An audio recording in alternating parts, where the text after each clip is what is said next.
Assalamu alaikum.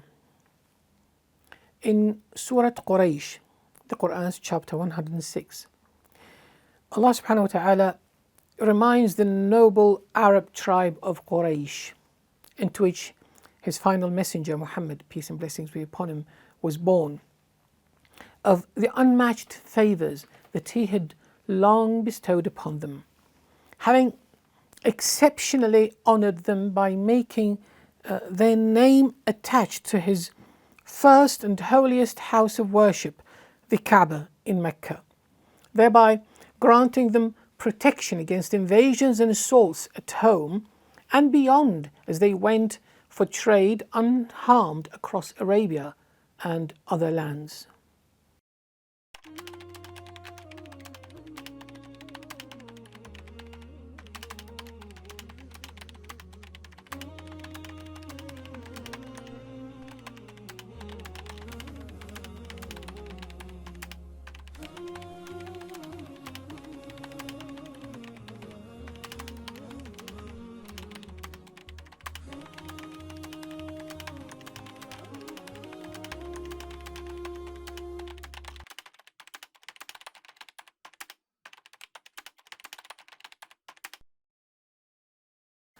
For what has long been made customary for Quraysh, there being long used to the journey in winter and in summer, let Quraysh worship the Lord of this house, who has fed them against hunger and has secured them against fear.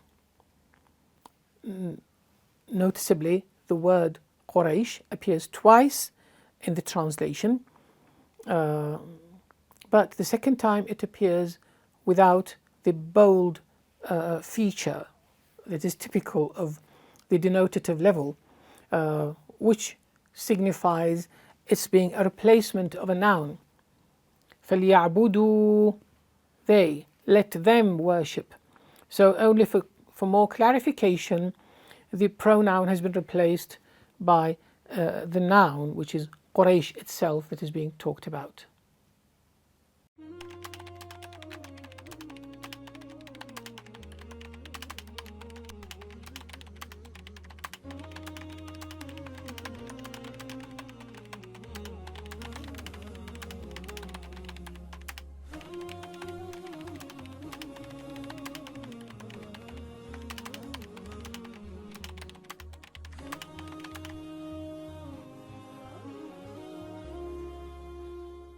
لإيلاف قريش.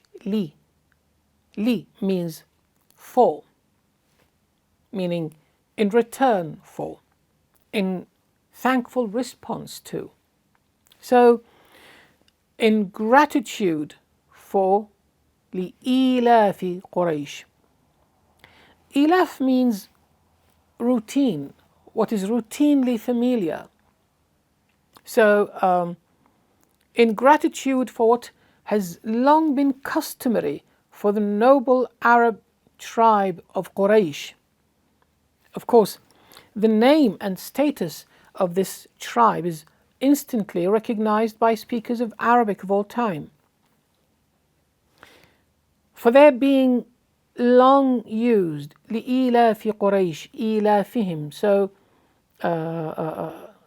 the preposition for is actually repeated connotatively, and we understand it from the text simply by reading the language.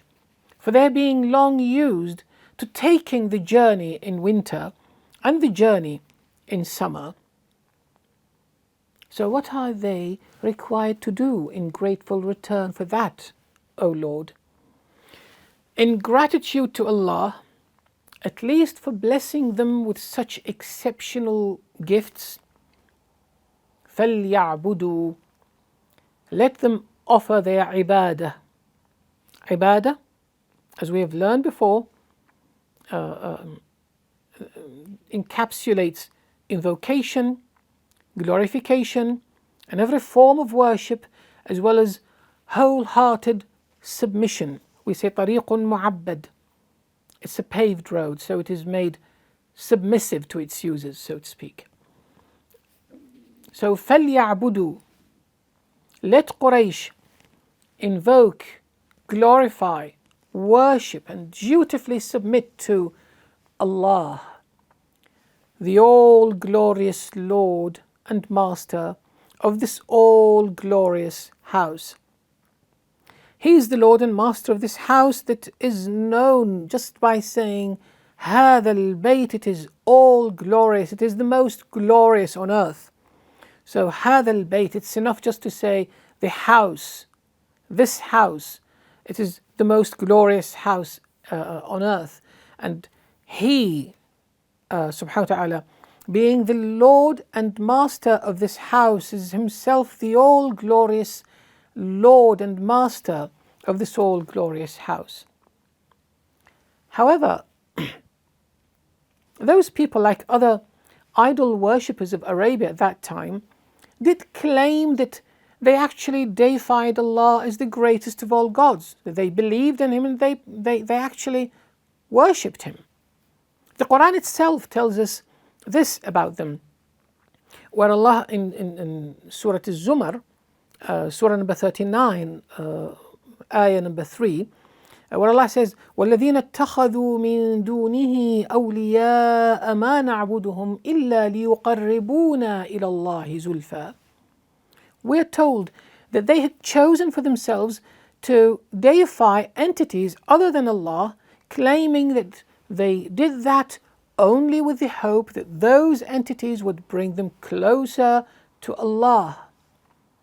Therefore, what Quraysh are actually being enjoined to do in this surah is that they offer all invocation, فَلْيَعْبُدُوا, that they offer all invocation, glorification, worship and submission to Him alone.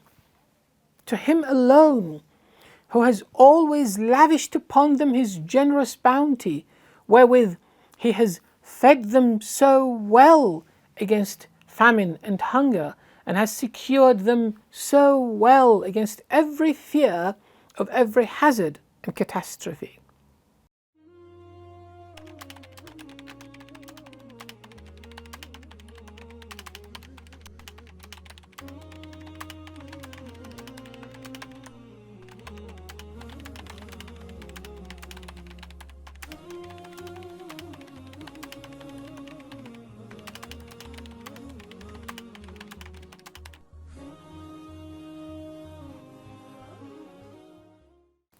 In gratitude for what has long been made customary for Quraysh, Prophet Muhammad's noble tribe, for the divine protection and the prosperity, prestige and power that they have always enjoyed at home in Makkah, for their being long used to sending their trading caravans secure and gainful on their twice yearly journeys, the southbound journey to Yemen in winter and the northbound journey to Syria in summer, bringing home all that is good and useful from everywhere. In gratitude to Allah at least for blessing them with such exceptional gifts, not to mention His other countless gifts and favours that they particularly and among other people enjoy, let Quraysh, as well as the rest of the people of Mecca, invoke, glorify, worship and dutifully submit to Allah, the all-glorious Lord and Master of this all-glorious house of His worship, to Him alone who has made them the most esteemed among other Arab tribes in honor of their guardianship of the Holy Kaaba, and who, in answer to the supplication made once by His prophet and dutiful slave Abraham, for the future inhabitants of this holy land, where he and his eldest son Ishmael, had restored the building of the Kaaba, has always lavished upon them generous bounty, wherewith He has fed them so well against famine and hunger in the middle of this vast wasteland, this inhospitable desert, by His making their town a religious destination and haven and a trade centre, and has secured them so well in the midst of this environment of atrocious hazards and brutal hostilities against every fear of every hazard and catastrophe by His bestowal of divine protection and of maximal sanctity upon the town.